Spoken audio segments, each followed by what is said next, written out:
Hello, I'm Sadiq Mansoori, and in this video, I am going to discuss Sarojini Naidu's poem, The Bengal Sailors. Sarojini Naidu was an Indian freedom fighter, activist, and a poet. She was a political figure and activist who worked in the area of women's liberation, civil rights, and non-violence resistance to British rule. She was the first Indian woman to become the president of Indian National Congress in 1925. Sarojini Naidu एक भारतीय स्वतंत्रता सेनानी, कार्यकर्ता और कवि थी। वह एक राजनीतिक शख्सियत और कार्यकर्ता थी जिन्होंने ब्रिटिश शासन में महिलाओं की मुक्ति, नागरिक अधिकारों और अहिंसक प्रतिरोध के क्षेत्र में काम किया। वह 1925 में भारतीय राष्ट्रीय कांग्रेस की अध्यक्ष बनने वाली पहली भारतीय महिला थी। सरोजनी नायडू को भारत कोकिला या बुलबुल हिंद या नाइटिंगेल ऑफ इंडिया के नाम से भी जाना जाता है। उन्होंने 12 साल की छोटी उम्र से कविताएं लिखना शुरू कर दिया था। उन्होंने अपनी उच्च शिक्षा लंदन से पूरी की। लंदन में पढ़ाई के दौरान उनकी मुलाकात उनके पति पेदीपट्टी गोविंद राजूली नायडू से हुई। उन्हें गोपाल कृष्ण गोखले द्वारा भारतीय राजनीति और स्वतंत्रता संग्राम से परिचित कराया गया था। महात्मा गांधी के मार्गदर्शन में वह स्वतंत्रता संग्राम में शामिल हो गई और स्वशासन की प्राप्ति के लिए लड़ाई लड़ी। Sarojini Naidu is regarded as one of the greatest Indian English poets. She is regarded as a great lyricist. Her poems are melodious and have unmatched sweetness and beauty, due to which Sarojini Naidu is regarded as the Nightingale of India. She has written many poems and folk songs which describe the glory of our traditions and customs. Sarojini Naidu को सबसे महान भारतीय अंग्रेजी कवियों में से एक माना जाता है। उन्हें महान गीतकार माना जाता है। उनकी कविताएं मधुर और उनमें बेजोड़ मिठास और सुंदरता है, जिसके कारण सरोजनी नायडू को भारत कोकिला माना जाता है। उनकी कविताओं में अंग्रेजी के शब्द हैं, लेकिन भारतीय विषय है जो उनके समय में प्रासंगिक थे। उन्होंने प्रकृति पर कई कविताएं या गीत लिखे। उनकी कविता प्रेम, जीवन, मृत्यु, धर्म, देशभक्ति और महिलाओं की स्वतंत्रता के विषयों से संबंधित है। द बेंगल सेलर्स कविता सरोजनी नायडू के संग्रह the bird of time, songs of life and death, spring 1912 में प्रकाशित हुई थी। उन्होंने कई कविताएं और लोकगीत लिखे जो हमारी परंपराओं और रीति रिवाजों की महिमा का वर्णन करते हैं। This poem is a fine example of Naidu's colour, imagery and music in the verses. This is a typical Indian poem of Sarojini Naidu where the poetess touches upon meaning and value of bangles in the life of Indian women. It is not just a customary accessory for a bride or a married woman, but a symbol of her personal happiness and the well-being and prosperity of her household.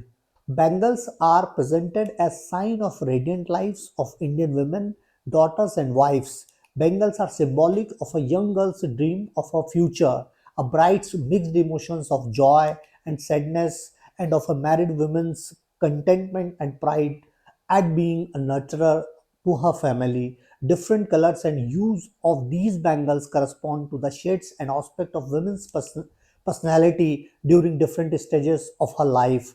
यह कविता यह सरोजिनी नायडू की एक विशिष्ट भारतीय कविता है जहाँ कवित्री भारतीय महिलाओं के जीवन में चूड़ियों के अर्थ और मूल्य को बताती है। यह केवल एक दुल्हन या विवाहित महिला के लिए एक पृथकगत चीज नहीं है, बल्कि उसकी व्यक्तिगत खुशी और उसके घर की भलाई और समृद्धि का प्रतीक है। चूड़ियाँ भारतीय महिलाओं, बेटियों और पत्नियों के उज्जवल जीवन के प्रतीक के रूप में प्रस्तुत की जाती हैं। चूड़ियाँ एक युवा लड़की के अपने भविष्य के सपने, एक दुल्हन की खुशी और दुख की मिश्रित भावनाओं और एक विवाहित महिला के अपने परिवार का पालन पोषण करने वाले संतोष और गर्व का प्रतीक है। इन चूड़ियों के अलग अलग रंग उनके जीवन के विभिन्न चरणों के दौरान एक महिला के व्यक्तित्व के रंगों और पहलू से मेल खाते हैं। कविता बहुत ही सरल भाषा में लिखी गई है और इसके वक्ता चूड़ी बेचने वाले हैं। कविता में 4 स्टेंजा है। In the first stanza the bangle sellers, who are the narrators of the poem, state that they sell their bangles at the temple fair where girls and women come to buy bangles from them. These bangles are bright, colorful, and delicate. These daughters and wives buy these bangles because for them these bangles are the token of happiness and prosperity in life. चूड़ी बेचने वाले कविता के कथाकार कहते हैं वे अपनी चूड़ियां मंदिर के मेले में बेचने जाते हैं, जहां लड़कियां और महिलाएं उनसे चूड़ियां खरीदने आती हैं। ये चूड़ियां चमकदार, रंगीन और नाजुक होती हैं। बेटियां और पत्नियां इन चूड़ियों को इसलिए खरीदती हैं क्योंकि उनके लिए ये चूड़ियां जीवन में सुख समृद्धि की निशानी होती हैं। Bangle sellers are we who bear our shining loads to the temple fair. मंदिर के मेले में हम लोग चूड़ियां बेचने वाले जो अपने साथ चमकती हुई चूड़ियों के पैकेट्स लाते हैं वो हमें भारी नहीं लगते। Who will buy these delicate bright rainbow tinted circles of light. वो कहते हैं कौन इन डेलिकेट चमकदार सतरंगी चूड़ियों को खरीदना चाहेगा। सर्कल्स ऑफ लाइट चूड़ियों को कहा गया है lustrous tokens of radiant life for happy daughters and happy wife, यानी ये चूड़ियां यादगार निशानी होती है हैप्पी लाइफ की, बेटी और बीवियों के लिए। यहाँ लस्ट्रस टोकन्स का मीनिंग चमकदार निशानियां हैं, रेडिएंट लाइफ का मीनिंग हैप्पी लाइफ है। In the second stanza, the speakers tell us that some of these bangles are worn by unmarried girls. These bangles are silver and blue in color that represent everything pure in nature as well as the girls who wear them.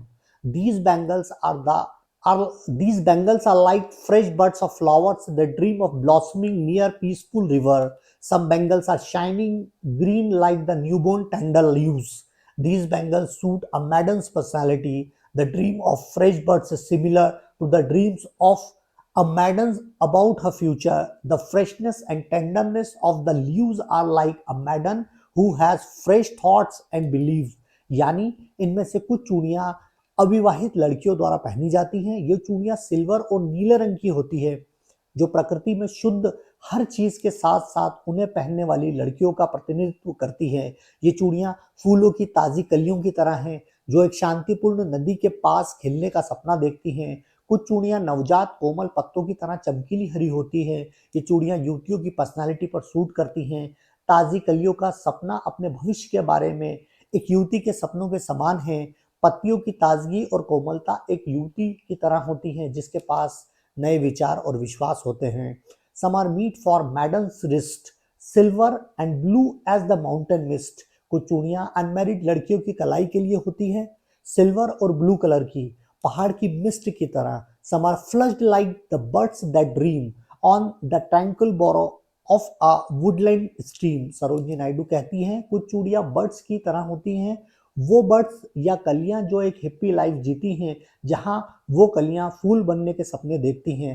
Some are aglow with the bloom that cleave to the limpid glory of newborn leaves. कुछ चूड़ियां नए पेड़ पौधे के पत्तों की तरह glow करती हैं, जगमगाती हैं। Some are like fields of sunlit corn, meet for a bride on her bridal morn. Some are like the flame of her marriage fire, or rich with the hue of her heart's desire, tinkling, luminous, tender, and clear, like the bridal slaughter and bridal tear. The third stanza talk about other kind of bangles that are golden like sunlit corn.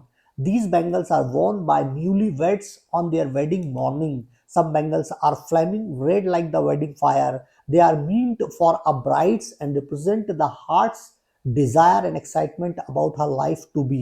ऐसी चूड़ियां जो sunlight corn की तरह golden होती हैं, ये चूड़ियां नवविवाहितों द्वारा अपनी शादी की सुबह पहनी जाती हैं। कुछ चूड़ियां शादी की आग की तरह लाल धधक रही हैं, वे दुल्हनों के लिए हैं और उसके दिल की इच्छा और उसके जीवन के उत्साह को बताती है। चूड़ियां खनखनाती हैं, चमकती हैं और एक नर्वस दुल्हन की मिली जुली भावनाओं को बताती है जो नए जीवन के लिए खुश है और अपने माता पिता के घर को छोड़ने के लिए दुखी हैं।